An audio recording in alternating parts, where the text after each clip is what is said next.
The first tip I have is to make sure that you have installed your electronics well. I mean, and what I mean by that is not only connecting the cables properly, it's where are they, the location of the electronics, because they are designed to be used, and I like to think of it as driving a car.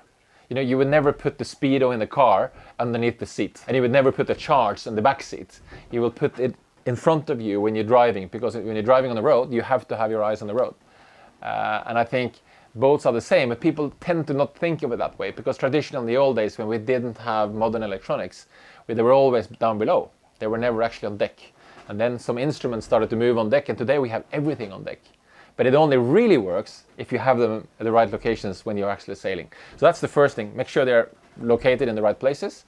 And the second thing, make sure that you have the charge and all the information you need for your trip.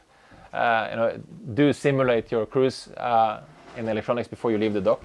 I always do that, and I look at, do I have the charge I need for this whole trip? Do I have the right setup for the night?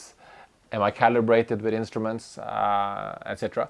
And the third thing is to play with them a lot. I think a lot of people don't really know all the features of their electronics, and to play with them, learn how things work. It's a bit like when you get the modern phone today. You know, you play with all the menus and until you know it, and you have to do the same thing here. And I think a lot of people don't even know all the features of their electronics. But you kind of have to learn it by doing and not just by reading a manual. You have to try things and test things, and you will find new features that are really useful.